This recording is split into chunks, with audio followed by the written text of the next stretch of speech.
Bienvenidos a nuestro podcast Me Vino a la Mente, con José Rodríguez y Francisco Solorio. ¿Qué tal, chicos y chicas? Bienvenidos a un nuevo episodio de su podcast Me Vino a la Mente. Estoy aquí con mi amigo José. ¿Qué tal, José? ¿Cómo estás? Contento, emocionado por un nuevo capítulo, de grabar contigo un capítulo más. ¿Qué tal tú? ¿Cómo estás? También, muy bien, también emocionado. Tenemos un invitado nuevo para el episodio del día de hoy. No sé si nos quieres hacer el honor de presentarlo. Claro que sí. Un gusto tener aquí a José Luis Rodríguez. José Luis Rodríguez es coordinador de Educación y Cultura Ambiental. Él es licenciado en Derecho. Él cuenta con estudios en Ciencias Políticas y Administración Pública. Fue candidato a diputado federal en 2021. Es consultor fundador de la asociación Adopta un Amigo, Huellas en el Corazón, que es una asociación sin fines de lucro que busca concientizar sobre los animales callejeros en el municipio de Tepatitlán, Jalisco. Y también ha asistido a varios seminarios. Un par de ellos que vale la pena mencionar es Coloquio Hablemos Verde y el primer seminario de educación ambiental. José Luis, un placer tenerte aquí en el podcast. ¿Qué tal? ¿Cómo estás? Un gusto para mí la invitación, tocayo Francisco. Encantado y emocionado también de estar aquí en su podcast. Un currículum muy amplio. No sé si nos quieras platicar un poquito más de quién es José Luis, a qué te dedicas, qué es lo que haces en tu día a día.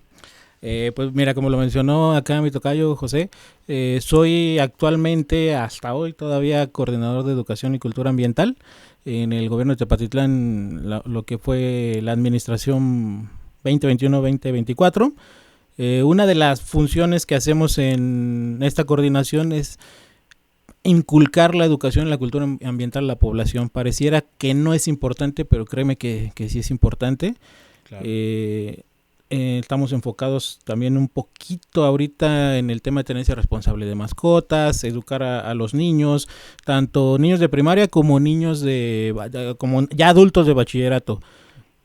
Como lo mencionó acá mi tocayo, soy licenciado en Derecho, también estudié Ciencias Políticas y Administración Pública y estuvimos en esos dos seminarios que fueron organizados por nosotros. Dentro de la coordinación nosotros organizamos el Coloquio Hablemos Verde y el primer seminario de educación ambiental aquí en el municipio.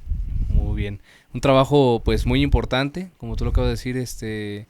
Tenemos, yo pienso que en la actualidad una de las problemáticas sociales más grandes que tenemos, una de las problemáticas que más ruido hace, tiene que ver con esta parte del cuidado del medio ambiente, que tenemos una crisis en puerta y que creo que sí es muy importante pues comentarla, trabajarla. Me imagino que tú estando de aquel lado pues lo puedes vivir de una manera pues más cercana, más intensa, con mayor responsabilidad todavía, porque al final de cuentas pues también representas en parte de gobierno hacia con nosotros. Entonces pues me imagino la información y todo el tema que nos podrías traer para acá.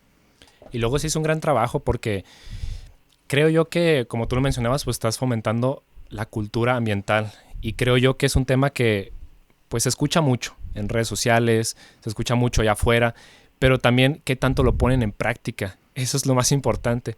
Entonces creo yo que pues para empezar es un tema de suma prioridad porque a final de cuentas de esto depende de cómo sea nuestra calidad de vida a lo largo de los años. Aquí yo te pregunto, por ejemplo, ¿cómo es como tú llevas o con qué ejemplos, por ejemplo, tú culturizas a la gente, a la sociedad, a los individuos? ¿Cómo te acercas a ellos? ¿Con qué programas? Sí, por ejemplo, voy a poner uno ahorita a lo mejor muy claro y que a lo mejor hace unas semanas, que fue la época de lluvia, estuvo muy en boga, ¿no? ¿Por qué hace tanto calor? Porque no tenemos árboles, vamos a plantar árboles. Y entonces todos dijimos, vamos a plantar árboles. Vamos a plantar árboles en la banqueta en donde se nos ocurra plantar un árbol. Y es ahí donde nosotros entramos un poquito espérame, sí vamos a plantar árboles, pero hay que saber qué árboles vamos a plantar. Okay. O sea, no puedo plantar un árbol que me vaya a levantar banquetas en el cajete de la banqueta porque después vamos a pedir que lo quiten. Las raíces buscan la tubería, se van a ir a la tubería del agua. Entonces hay se llama Arboretum, que creó el ayuntamiento en esta administración, que tiene más de 400 especies que nos dicen cada especie en dónde puede, qué necesidades de agua tiene, cuánto crece su tronco. Esa es una parte que queremos ahorita de educar a la población. Sí vamos a plantar árboles, pero hay que saber qué árboles plantar. qué árboles plantar y en dónde plantar, en qué lugares, en qué época del año. No puedo plantar un árbol cuando no llueve porque se me va a secar. No nada más es ir y plantar el árbol, necesito darle un seguimiento por lo menos de 2 años. De 2 años para saber que ese arbolito va a estar bien, va a crecer, se va a desarrollar. Voy, planto el arbolito, lo dejo bien bonito y me retiro, a lo mejor a los 6 meses ya está seco. Entonces de nada me sirvió plantar ese árbol. Esa es una parte a lo mejor importante en la que nos queremos acercar a la población, a la ciudadanía. Decir, vamos a plantar, pero vamos a ayudarles qué plantar, cómo plantar y en qué lugares plantar. Esto va dirigido un poquito a lo mejor a los grandes, a ciudadanos ya grandes, a jóvenes de secundaria, de bachillerato. Y es un poquito lo que hacemos. Ya con los niños, con niños de primaria, secundaria, hasta de kinder hemos ido, hacemos plática muy amena, les llevamos semillitas, les enseñamos cuál es el ciclo de cómo crece la semilla, cómo germina, les dejamos la tarea de que vas a plantar esta semilla, en 2 semanas venimos a ver cómo la plantaste, cómo creció. Es un poquito de cómo empezar a empapar a nuestros niños y cómo enseñarle a nuestros jóvenes estos temas que están tan en boga, ¿no? De todos. De hecho, se me hace bien interesante lo que tú dices porque la información que tenemos como, ¿cómo se podría decir? Como general todos es planten árboles, sin considerar todos los factores que tú nos acabas de decir. Sí. Es bien importante, te quiero tirar esta pregunta a ti, José Luis. ¿Tú por qué consideras que es importante que sí tengamos esta educación ambiental? ¿Cuáles son los principios? A lo mejor porque pues, al final de cuentas toda la educación, todo esta formación de aprendizaje tiene pues un fin, una causa, un objetivo. ¿Cuál crees que tendría que ser el objetivo principal de este tipo de programas, de esta información, por ejemplo, hasta de saber de los árboles, hasta saber del temporal de lluvias? ¿Cuál es el objetivo principal? Yo creo que el objetivo principal es no solo que la ciudadanía, los jóvenes, los niños conozcan el trabajo que hacemos, sino el que ellos lo repliquen y que se vuelva algo cotidiano, ¿sabes? O sea, no que se vuelva algo de que me dejaron en la escuela el proyecto de ir a plantar un árbol.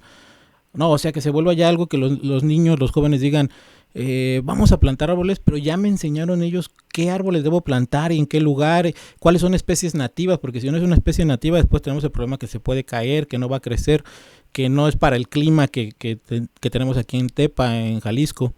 Entonces yo creo que tenemos que empezar a dejar esa huella, por eso es importante la educación ambiental, inclusive no solamente en este tema de los árboles, inclusive por la Agenda 2030, ¿no? Hay una agenda que se firmó en París, los acuerdos de París del 2015, que hablan de las ODS, los Objetivos de Desarrollo Sostenible, y uno de esos es la educación ambiental. Entonces tenemos que hacer nuestro trabajo desde nuestra trinchera, en este caso desde el ayuntamiento, desde nuestra coordinación de cultura ambiental, para trabajar la educación ambiental en toda la ciudadanía en general. Esta Agenda 2030, en pocas palabras, ¿qué es lo que busca? Mira, la Agenda 2030 o las ODS, son 30 ODS, Objetivos de Desarrollo Sostenible, que hablan de varios puntos. El primer punto creo que el que se busca es en 2030, que se cumpla, ¿no? El primer objetivo es eliminar la pobreza del mundo. Ese es el primer objetivo de la Agenda 2030. Y en el punto 13 está el tema de bajarle el calor y el cambio climático al planeta. Okay. Bajar nuestra huella de carbono, porque los gases de efecto invernadero pues están dándole en la torre al planeta. Vemos que hay huracanes más fuertes, vemos que hay más, ahorita tenemos creo que 2 que nos tienen casi encajuelados. Entonces esta Agenda 2030 en el punto 13 nos habla de bajarle a los niveles de calor al planeta. ¿Por qué? Porque como vamos, si subimos más de 3 grados para el 2100, se acaban creo que el 50% de las especies.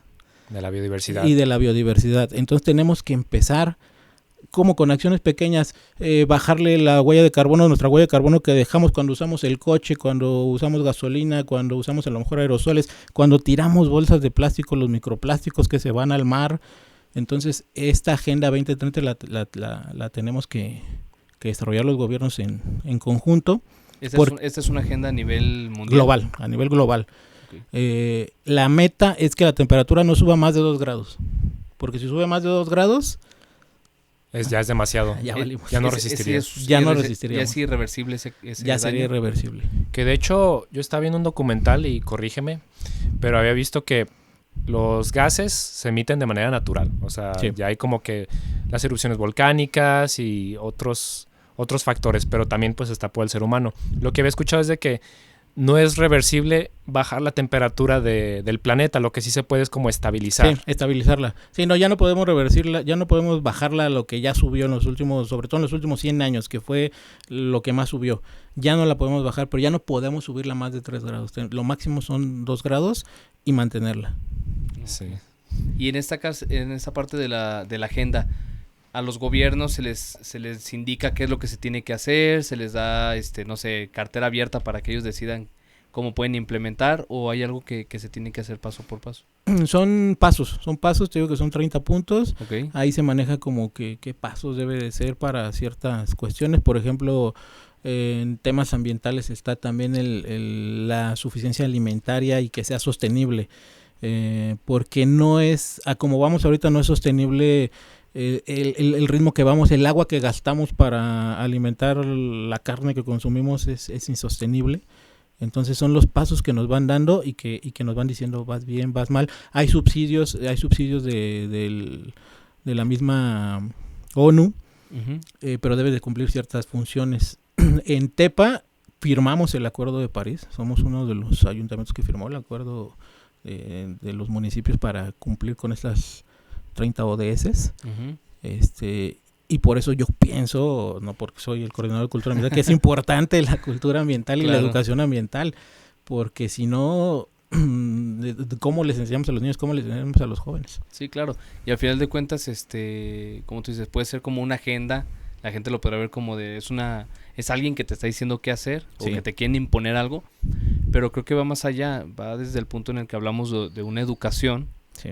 que te tiene que dar una verdad, que tú perteneces a este planeta y que el mundo en el cual se están generando estos cambios climáticos, que estamos teniendo estas problemáticas, es un mundo en el que tú vives y vas a vivir, y tu familia, tus descendientes van a seguir viviendo. Exactamente. Entonces no es una cuestión solamente como de un gobierno o alguien quiere que se haga Que el esto. gobierno lo haga, Sí, claro, que el gobierno lo haga porque ellos son los que saben, ¿no? Lo tenemos que hacer todos. exactamente. Somos partícipes.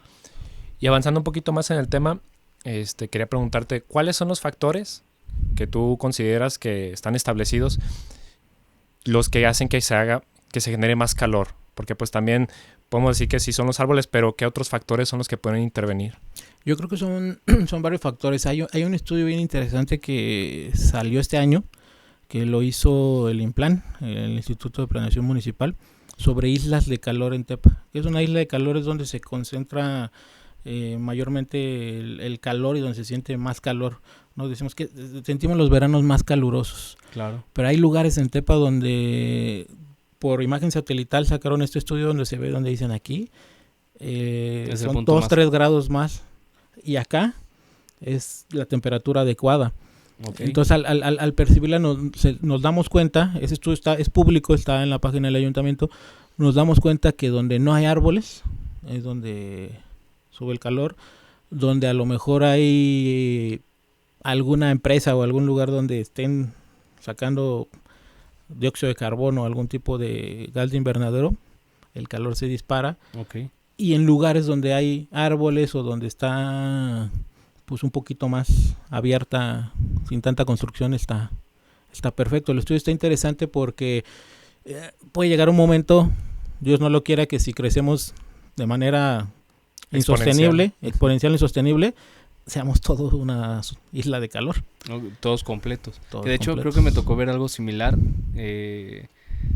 Corríjame si está mal, las personas que nos escuchan, creo que era en Campeche, que cuando hubo las olas de calor, creo que del año pasado, sacaban una imagen satelital y ellos decían así como que era completamente todo era una isla de calor, así como tú lo mencionas. Tenía mucho que ver entonces con esta cuestión de la ausencia de árboles. Sí, tiene que ver mucho con la ausencia de vegetación, tiene que ver también mucho con el crecimiento desmedido. Metes casas, metes fraccionamientos, pues obviamente que no. En esta cuestión, antes de lanzarme otra pregunta que va de la mano con esto, por ejemplo, cierto fraccionamiento, cierta colonia carece de árboles, ¿existe alguna regularización para esto por parte del gobierno que diga tienes que tener ciertas áreas verdes? Sí, tiene que haber área de donación y el área de donación por lo regular debe ser un parque. Okay. Y ahí es donde pedimos siempre la ayuda del ciudadano, ¿no? Porque tenemos el parque y sí podemos ir a plantar árboles y sí podemos ir a plantar los idóneos, los adecuados, los que son nativos, pero necesitamos la ayuda de los ciudadanos porque es imposible que le demos un seguimiento de 2 años para que el arbolito crezca y para que se vuelva un lugar lleno de árboles. Necesitamos que ellos pues sí, literalmente nos ayuden a regarlo cuando es época que no hay agua. Cuando es época de lluvia sin problema, pero cuando viene la época que no hay agua, sí necesitamos que ellos vayan, nos ayuden a regarlo, a cuidarlo, para que cuando llegue ya a una etapa, pasando 2 años, por lo regular pasando 2 años, es cuando ya el árbol digamos ya el árbol ya se va a dar, ya se dio. Okay. Pero sí necesitamos la ayuda de ellos, porque puede estar el área de donación en el fraccionamiento nuevo, con el parque, y vamos y plantamos los árboles, pero sin la ayuda de los ciudadanos, a lo mejor en 6 meses ya se murió el arbolito. Es que es imposible, porque a final de cuentas, entre tantos parques, entre tantos lugares, pues uno dice, pues el gobierno se debería hacer cargo, sí, pero ¿cuántos parques, cuántos árboles no tienen que estar cuidando? Entonces ahí sí sería más responsabilidad del ciudadano. Estábamos el otro día contabilizando, me parece que son 3 millones de hectáreas de áreas verdes. Es nada imposible. Más aquí en el municipio. Es imposible tener abarcar personal todo. Para abarcar 3 millones de áreas. De hectáreas. Necesitamos la ayuda de todos. En esta cuestión, por ejemplo, también de la urbanización, yo escuché algunos comentarios de las personas de, por ejemplo, no, es que el gobierno debería de obligar a las personas cuando construyan su casa que mínimo le agreguen un árbol en la banqueta. Y a la gente es una solución como rápida y que piensan que debería existir. ¿Qué tan factible es una solución así? No es malo tener árboles en la banqueta, no, a lo mejor algunos lo han satanizado de no, porque después levanta la banqueta y hay que quitarlo. Hay que ver qué especies de árboles, hay que ver qué especies que sean nativas. Nosotros en el área tenemos la temporada de donación que acaba de terminó en septiembre, donde no solo le donamos al ciudadano el árbol, le decimos qué especie y cómo. Entonces, si es una especie, si él nos dice, lo voy a poner en mi banqueta, yo le digo, o nosotros le decimos, esta especie la tienes que poner y esta especie te vamos a decir cómo cuidarlo. No, pero es que yo quiero un árbol frutal. No podemos darte un árbol frutal porque después vas a venir en 3 años a pedirme que te lo quite porque ya te levantó la banqueta. Claro. No es malo tener el árbol en la banqueta, hay que saber cuál y hay que darle el cuidado que se debe. No es la solución rápida como decir plantamos todos árboles en la banqueta, ya se acabó el calor, ya se acabó el cambio climático, o sea, no es tan así, pero sí ayuda. Ok, y en este momento no entra como una regularización, o sea, es opcional si alguien lo quiere tener. Es opcional porque por lo mismo, ¿no? Como te comento, necesitamos el apoyo del ciudadano, entonces de nada sirve es la parte de obligar al ciudadano a hacer algo que no quiere hacer. Claro. Quiero que plantes un árbol porque si no te regularizo, te cobro multa o lo que sea, no lo quiero, lo voy a plantar y se va a morir. Claro, es más una obligación y no entra en ese Pero parámetro. quien va a buscarnos para que le donemos un árbol, sabemos que lo va a cuidar porque lo buscó, lo plantó, nos pidió asesoría, entonces es alguien que sí le quiere dar el seguimiento y es lo que buscamos, que el ciudadano mediante esta educación ambiental se acerque y surja. Tenga esa iniciativa. No es tanto como te voy a castigar porque no lo haces. No creo que no. Sí, más claro. bien por las buenas. Sí. No caminan tanto así las cosas. Claro. Y en el caso, por ejemplo, hablamos ahorita del calor, en el caso del frío, ¿aplica de la misma manera? ¿Hay otros parámetros? Porque también está esta creencia que a lo mejor en la experiencia primera o el primer recuerdo que tengamos decimos, igual has hecho mucho calor y en tiempo de frío está haciendo mucho frío. ¿Tiene algo que ver, algo similar o...? No está como tanto relacionado. Sí, de repente cuando llega un frente frío llegan más fuertes. Y a lo mejor pensamos, viene, así lo queremos, ¿no? Cuando viene una temporada de calor fuerte es que va a venir también una temporada que es una creencia de frío fuerte. No está tan relacionada, o sea, obviamente sí todo va relacionado con los gases de efecto invernadero, porque al final de cuentas, pues cómo funcionan los invernaderos, ¿no? Cierras para que entre el vaporcito y baje y estás como encerrado, entonces, como una olla. Entonces esta olla, si volvemos nuestra comunidad o nuestro lugar donde vivimos como esta olla, pues obviamente sí puede que sintamos un poquito más de frío, entonces sí va relacionado un poquito con los gases, pero no es tanto como con el calor, ese sí. Sí, no existe como una isla de frío. No, Sí, claro. Ok. no. Y por ejemplo, o sea, si estamos viendo, ya avanzando un poquito más en el tema, si estamos viendo tanto cambio climático, estamos viendo que cada vez hace más calor, ¿por qué crees tú que la gente aún así se pone a la defensiva? No quiere aceptar que está viendo un cambio climático, no quiere aceptar la realidad de que pues cada vez está haciendo más calor, cada vez la estamos regando más en esto. No se quiere ser responsable. No se quiere ser responsable. Fíjate que está interesante tu pregunta. O sea, yo veo como una especie de me voy a no responsabilizar yo mismo por mis actos, sabiendo que todos individualmente dejamos una huella de carbono. Puede que algunos mayor, otros menor, pero esa al final de cuentas se va a la atmósfera, pero no nos responsabilizamos como que es cosa de los gobiernos, ¿no? El gobierno es el que debe de decir qué hacer y qué no hacer, pero si me dicen qué hacer y no me gusta cómo hacerlo, entonces El gobierno es malo. el gobierno es malo. Entonces tratamos de con la educación ambiental, ahora sí que te voy a dar la información para que veas por qué lo tienes que hacer y por qué debemos hacer este cambio, y espero que de ti nazca hacerlo, porque si no estamos fritos. ¿Qué consideras que hay en las personas para negarse a aceptar esta realidad? Pues yo pienso que tiene que ver también mucho la costumbre, ¿no? O sea, a lo mejor desde chiquitos nos acostumbraron a usar cierto tipo de productos, a ciertos hábitos, ciertas actitudes. Tirar la basura, donde sea. Tirar la basura, oye, no, vete en transporte público, vete en bici, no te vayas en carro. No, pues estoy más a gusto en mi carro. Sí, claro. Entonces son ese tipo de actitudes, de costumbres que ya estamos tan acostumbrados que el cambio interno, el cambio nos cuesta trabajo. Inclusive al revés, como de, pobrecito, le hace falta un carro, déjale, compro uno. O sea, como para que no batalle. para que no batalle. Fíjate que sí, o sea, sí es cierto, en ciudades grandes donde aplican el no circula, Sí, claro. que hacía la gente, se compraba 2 carros para que circularan siempre. O sea, esta medida se tomó para bajar el uso del carro y para que tomaran el transporte público o lo compartieran, ¿no? Un día no vas a circular y ese día le vamos a bajar lo que contamina la huella de carbono al planeta. Pero decían, no puedo andar sin carro, voy a traer 2 carros para circular diario. Entonces, al contrario, estabas contaminando Sí, claro. el doble. Que para las personas que nos escuchan fuera del país, en otro país, es esta parte de las ciudades en donde un cierto día no circulan, se asignaban ciertos días en los Sí. que ciertas matrículas o placas no tenían que moverse esos vehículos. ¿Para qué? Para fomentar, pues obviamente que bajara como esta carga vehicular. Así es. Pero pues obviamente estaba esta cuestión. Y decían, no, ¿cómo no voy a circular? Déjame, me compro aunque sea una carcachita que contamina más, pero para circular diario. Sí, si no tengo que circular, ¿con qué circular el martes? A huevo. Sí. Y lo que han hecho los gobiernos es dar incentivos, por ejemplo, a los que traen carros híbridos, carros eléctricos, les han dado incentivos de tú circulas diario.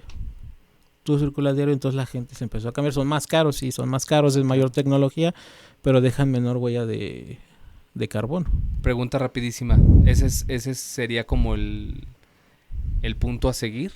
Yo creo que a mediano plazo sí. A mediano plazo es cambiar también tecnologías. Optar por tecnologías más sustentables, ¿no? Por ejemplo, ahorita para generar luz, ¿qué es lo que hacemos? Quemamos carbón. Claro. Entonces el carbón está generando una huella de gases invernaderos increíble. Entonces si empezamos poco a poco a cambiar tecnologías, empezamos a lo mejor a tener paneles solares, empezamos a los gobiernos a invertir en energía eólica, que es como marca los pasos a seguir Claro. del Acuerdo de París, de los objetivos 2030, poco a poco vamos a irle bajando. ¿Tiene algo que ver con esta que mencionamos como energías limpias? Las llamadas energías limpias. Dicen, no son energías limpias porque usan las baterías de litio y el litio contamina. O sea, es sí cierto, no hay una energía 100% limpia, Ok.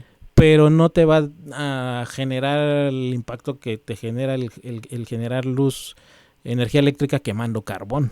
Claro, no es lo Totalmente. mismo. No es lo mismo. el mismo impacto. Y un paréntesis ahí, una pregunta que se vino a la mente. En el caso, por ejemplo, de la agricultura, o sea, de que pues dicen, sí, hay que plantar árboles, pero por ejemplo, pues se puso muy de moda en redes sociales esto como de, están plantando mucho agave. Realmente eso, pues a fin de cuentas es una planta. Si abona, no abona, ¿tú cómo lo ves? Mira, yo pienso que sí nos tenemos que sentar con ellos, sobre todo también por desechos, porque el agave, cuando generas tequila, hay unos desechos que generan las vinazas, que se necesita cierta planta tratadora o que las trate, o sea, no es nada más voy y las entierro por ahí, porque no.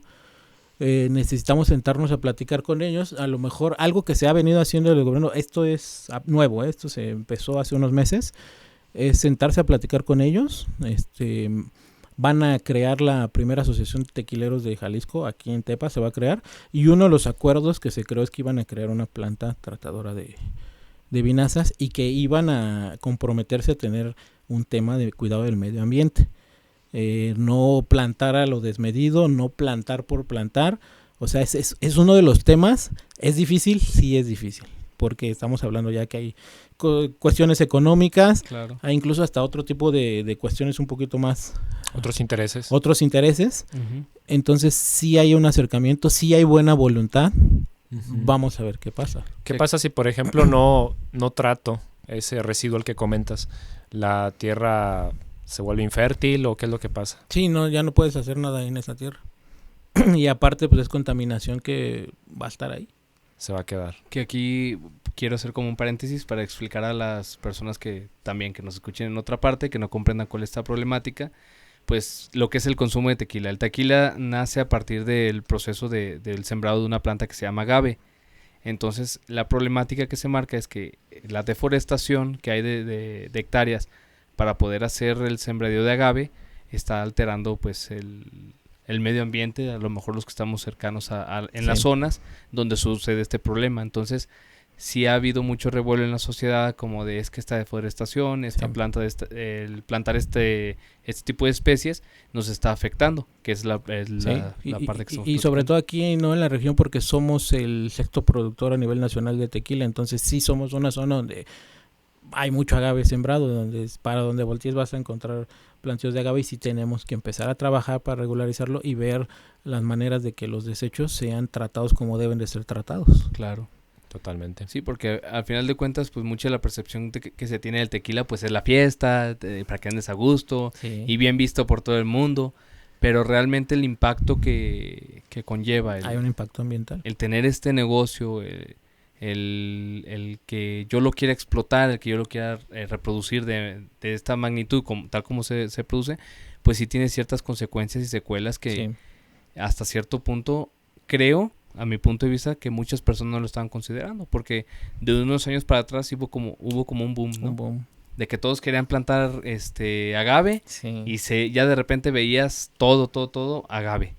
Sí. Y era sin considerar algunas cuestiones. Y como estas. no había como una planeación de, ok, plantas el agave y pones la tequilera y luego los desechos a dónde van y luego qué vas a hacer cuando ya termines de cosechar el agave. Entonces es la parte que estamos trabajando con ellos, hay voluntad de ellos, vamos a ver cómo funciona en unos años. Que de hecho en esa parte de planeación también, no sé cómo se maneje, también debería haber una planeación en la vivienda, ¿no? O sea, aquí sí se puede construir, aquí no, por temas ambientales. Sí, no, esa parte también es importante y sí se está, digo, no tengo yo el dato exacto, pero sí para poder fraccionar tienes que saber dónde sí y dónde no, porque tampoco es lo que te comentaba, o sea, si fraccionas todo en un lugar se vuelve una isla de calor y adiós, o sea, aunque haya... Lo vuelves inhabitable. Entonces sí se están llevando medidas para que sea en ciertas zonas, ciertas áreas, y siempre con el área de donación, para que ahí haya un parque, ahí haya un área de árboles, y que nos ayuden los ciudadanos de que haya un puntito verde en la ciudad. Tenía yo unos comentarios también referentes a este tema, porque estamos hablando obviamente ya sobre árboles, en esta parte de la urbanización. Tenía algunos comentarios, preguntas de las personas. ¿Qué onda con el agua? Que también es un problema de impacto ambiental muy grande que estamos teniendo. Tal vez ahorita en nuestra región, en nuestra zona, no es tan marcado. Nosotros decimos, todavía tengo agua ahí en mi tinaco y no estoy desabastecido. Pero yo sé que en otras ciudades más grandes, por ejemplo aquí lo cercano que es en Guadalajara, Jalisco, hay problemas de agua. Hubo unos problemas, creo que hace 2 años o el año pasado en Monterrey, que había una sequía muy grande. Entonces, ¿cómo está esa problemática también del agua al día de hoy? Mira, tenemos un área también en el ayuntamiento que depende de Aztepa, que se llama Cultura del Agua. Un saludo a mi amigo Emilio Rodríguez, que él es el encargado de Cultura del Agua. Él plantea desde los niños, él se va más con los niños y con los adolescentes a cómo cuidar el agua. Desde chiquitos tenemos que saber cómo cuidar el agua, como hábitos que se vuelven tan comunes y que lavarme los dientes con la llave abierta. O dices, ¿cuánta agua se pudo gastar? Ujú. Pero son litros y litros, ahora multiplícalo por 150,000 habitantes que somos. Sí, claro. Ahora, si empezamos a cambiar esa cultura, empezamos a cepillarnos los dientes con el vasito de agua, si empezamos a lavar nuestro carro con una cubeta de agua y no con la manguera, Ujú. si empezamos a bañarnos en 5 minutos, enjuagarnos y cerrar la llave, o sea, son cambios pequeños que tú dices, ay, ¿cuánto puede pasar si dejo la llave abierta 10 minutos? El impacto es multiplicado por la Pero si lo cantidad. multiplicas por 150,000 habitantes que somos en Tepatitlán, son millones de litros. Ahora aplicándolo a las ciudades que son Ahora 6, 7 millones. aplícalo a ciudades grandes, son miles de millones de litros. Y esa parte la tiene trabajada Aztepa en una parte que es lo que te digo, vamos a la cultura, a la educación con los niños, con los más chiquitos, para que esos cambios empezarlos a ver a lo mejor en unos años, pero obviamente nos urgen que ya vengan esos cambios, Claro. pero dependemos también de nosotros. ¿Entra dentro también esto del agua de la Agenda 2030? Sí, también entra Sí, dentro de la sí Agenda está 2030 considerado. el cuidado del agua. Ok. Así es. En la cuestión esta misma del agua, hay también personas, creencias que tienen que ver, por ejemplo, que se van a la yugular de, no sé, refresqueras, Sí. cerveceras. Entonces ellos dicen, hay muchos memes, hay muchas tiradas en redes Sí. sociales que dicen, ¿de qué sirve que yo a lo mejor, como tú dices, cierre mi llave del agua? Ellos gastan millones Sí, de están litros, gastando ¿no? millones de litros, ¿no? ¿Cómo se regula esta parte? ¿Cómo lo Sí, consideran ustedes? fíjate que ahí yo creo que necesitamos sobre todo apoyo sobre todo de las autoridades federales, que son las que pueden. Ahí sí ya no nos vamos a educar y enseñarles. Ahí sí ya nos tenemos que ir a sanciones. Claro. O sea, literal ahí ya necesitamos que nuestras autoridades federales se pongan un poquito más firmes con sanciones, con cerrarles la llave, con limitarles, porque efectivamente, como dices, ¿no? Yo ahorré 20 cubetas de agua y ellos gastaron 100 millones de cubetas de agua. Entonces, Claro. ¿de qué tanto sirve? Pero sí necesitamos ahí la parte que no nos gusta a nadie, que no nos agrada de sanciones. Claro. Pero si es necesario, pues va a tener que ser necesario y ahí necesitamos ayuda de nuestras autoridades federales. Que ahí también sí es un tema muy delicado porque pues sí pueden decir como de, sanciónenlos o que paren y que ya no produzcan, pero el hecho de no producir significa pérdida de empleos. ¿Hay alguien ahí que está trabajando que puede perder el empleo? También significa pérdida de empleos. Y luego también vienen otras cuestiones de otros intereses, ¿no? Hay intereses de otro tipo que dicen, es que ya vine a sancionarlos y ya hasta amenazas con armas largas tuve. Sí, claro. Totalmente. O sea, es complicado el tema, pero yo pienso que sí tenemos que empezar a trabajarlo y se tiene que poco a poco, gradualmente, irlo haciendo, ¿sí, no? Ir implementando. Así es. Y avanzando en el tema, José Luis, ¿tú cómo ves el impacto en el bienestar de las personas con este aumento de temperatura? Fíjate que, bueno, no sé si les ha pasado a ustedes dentro de su familia, sobre todo con niños chiquitos, que hay un temor incluso con los cambios. Por ejemplo, yo que soy papá, soltero de una niña de 7, cuando ve noticias de huracanes se espanta y dice, es que ¿qué le va a pasar al mundo, papá? ¿Y qué me va a pasar a mí? ¿Y dónde vamos a vivir? Claro. Entonces hay una parte que le llaman ecoansiedad. La ecoansiedad es cuando te da ansiedad los cambios y qué va a pasar. Y no quieres ni siquiera ver las noticias donde hay un huracán, donde te dicen que hay una sequía, porque dices, ¿qué me va a pasar? ¿Qué me espera? ¿Qué le espera a mis hijos, no? Claro. Entonces sí es una parte que yo creo que sí nos afecta emocionalmente, claro que nos afecta emocionalmente, pero que tenemos que ocuparnos como parte de la salud mental, que tenemos que cuidarla, también esta parte tenemos que cuidarla y qué mejor cuidándola que por lo menos decir yo puse mi granito con mi pequeña acción. Como dices, sí va a haber la parte que dices de qué sirve que yo ponga mi pequeña acción, pero 100,000 habitantes, 1 millón de habitantes poniendo su pequeña acción, se va a ver tiene el un impacto. cambio. Igual como Tiene hay un un impacto. impacto multiplicándolo hacia un hábito negativo, Hacia un tendría hábito que ver hacia positivo un también, hábito positivo. exactamente. pues sí, como tú dices, es un tema que sí tenemos que tener todos presentes, que sí tenemos que considerar que tiene que ver desde un cambio de mi percepción, de cómo me percibo yo como ciudadano, cómo percibo mi responsabilidad, qué es lo que a mí me toca, y desde ahí pues sabiendo que sí me toca, puedo ejercer los cambios suficientes. Pero si nosotros tenemos la percepción de que le toca al gobierno, de que el vecino tiró más agua. El vecino lava con manguera, ¿yo por qué no? Sí, claro, entonces si tenemos esta idea, pues lamentablemente estamos mirando de una manera muy errada. Y a la hora que nos queremos quejar de que mucho calor, de que no hay árboles, de que porque hay tanta basura tirada, no comprendemos que también nosotros somos partícipes de esa consecuencia. Y esperemos no llegar al punto de quejarnos que no hay agua. Sí, claro. Ahorita los cortes que hay es por mantenimiento, pero Sí, en claro. otras ciudades grandes como las que comentabas es porque ya no hay. Sí, claro.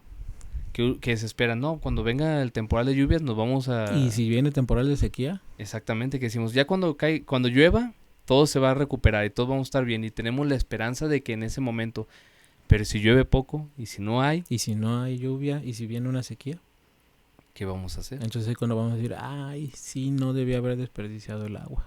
Claro. Cuando ya sea tarde, Exactamente, yo creo que estamos a tiempo, estamos a muy buen tiempo. Sí. sin duda alguna. Pues bueno, chicos, se nos está acabando el tiempo. José Luis, me gustaría pasar las conclusiones, que nos des las ideas principales y también algunas soluciones que podemos implementar tanto individuales como en el colectivo. Entonces, pasamos a las conclusiones. Esto fue Me vino a la mente. Pues bien, chicos, estamos llegando al final de este capítulo. José Luis, ¿qué ideas principales nos dejas? ¿Qué soluciones individuales, colectivas podemos abonar a este impacto? Pues yo creo que lo más importante es vernos, ahora sí que nuestros hábitos, ver nuestros hábitos de consumo, nuestros hábitos de desperdicio, nuestros hábitos de cómo usamos el agua, de cómo usamos el transporte, de muchas cosas en lo individual, aunque sea un pequeño cambio para que se vuelva algo grande cuando son de varios cientos de miles de ciudadanos. Eso yo creo que es lo principal. Ver nosotros en lo individual para que después se vuelva en lo colectivo. Eso sería lo que yo pienso. Hay que plantar árboles, sí, hay que plantar árboles, hay que acercarnos con los especialistas, puede ser con nosotros en la coordinación, puede ser a lo mejor con alguien que tenga un vivero, con algún especialista en reforestación, que les diga qué tipos de árboles, en qué lugar, qué tipos de cuidado. Hay que implementar pequeñas acciones para cuidar el agua, para disminuir nuestra huella de carbono. Esas pequeñas acciones que a lo mejor no se ven, pero que ya en grande se van a ver. A largo plazo van a A marcar largo la plazo se diferencia. van a ver y en colectivo. Y siempre son muy clichés, ¿no? Como tú dices, cierra el agua, báñate más rápido, cuida, no sé, mantén tu árbol regado tanto tiempo, que tus niños no tienen basura, enséñales cómo separar la basura. O sea, al final de cuentas sí hay ciertas cosas que se nos repiten, la verdad es que se nos repiten día con día, con Sí. día, con día, pero yo pienso que ya es como quitarnos esa forma de automático de recibir la información y ya como analizarla. Hacerlo. ¿Realmente por qué me están diciendo que es esto? Sí, eso. ¿Cuál es el cambio que se va a generar si hago todo esto? Tú, José, ¿con qué te quedas? Pues principalmente me quedo con la parte de ahorrar en el ámbito de combustible. Creo yo que también es un beneficio enorme. O sea, el hecho de si vas a caminar, si vas a ir en bici, pues tanto tienes un bienestar para tu persona, también estás ahorrando, estás ayudando al medio ambiente. Entonces, creo yo que es lo principal. Y pues bueno, José Luis, algún proyecto, algo que tengan ustedes, algo que nos quieras contar, que nos quieras dejar. Sí, vamos a arrancar de parte de la coordinación un programa de fomentar en la población el uso de plásticos de un solo uso. Las bolsas de polietileno, las bolsitas que vamos a la tienda y pedimos una manzana y pedimos una bolsita, luego regresamos por un chocolate y pedimos otra bolsita y se nos hacen 1000 bolsitas que terminan en el vertedero y que estas no se descomponen hasta después de 100 años. Se han encontrado pedazos de microplásticos en torrente sanguíneo de animales y hasta de personas. Entonces vamos a empezar una campaña para invitar a la población, invitar a los comercios a dejar de dar este tipo de bolsas y empezar a usar la bolsita reciclable, la bolsita ecológica, la De tela. de tela. Uh-huh. Vamos a empezar una campaña, yo creo, en algunas semanas. Y también a lo mejor un poquito fuera del tema, pero que también va un poquito con temas de educación ambiental.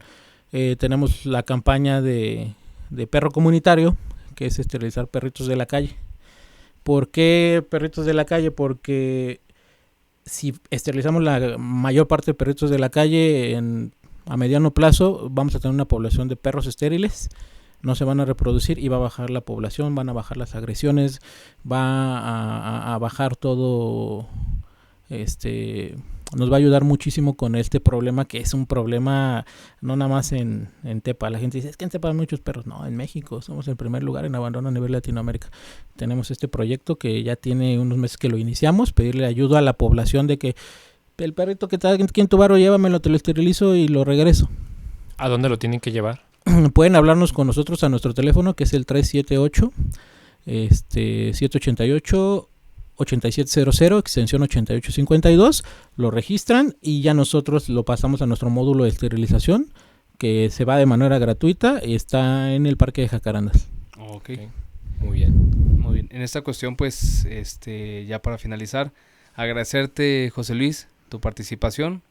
Siempre que traemos invitados, tratamos de traer a los invitados que estén más capacitados, que tengan la mayor información que nos puedan compartir, que nos enseñen. Y creo que en este caso pues se cumplió el objetivo. Muchas gracias a ustedes por tocar estos temas. Yo les comentaba que había visto su podcast y tocan temas bien interesantes y qué bueno que estén volteando a ver este tipo de temas que a lo mejor hace unos años no los volteaba a ver nadie, porque pues a lo mejor no es tan polémico, no genera tanta audiencia, pero que es bien importante la educación ambiental. Sí, claro, y fue esta parte de nosotros aquí en lo cortito en el municipio, que a veces uno minimiza, no, en Tepa no pasa nada.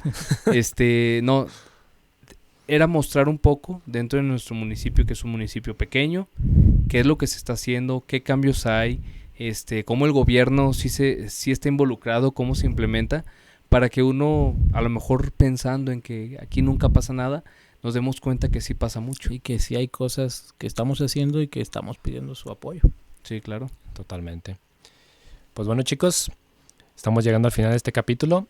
Recuerden seguirnos en redes sociales. Estamos en Facebook, Instagram, X. Estamos también en YouTube y en TikTok. Ya estamos también en TikTok. Recuerden que si este episodio les agrada, les gusta, es de mucho contenido beneficioso para ustedes, para alguien que conozcan, su familia, en este caso pues para la población, pues nos ayuden a hacer la difusión, que sea información que no se quede nada más aquí, sino que pueda llegar a más oídos. Esto fue Me Vino a la Mente. Chao, chao.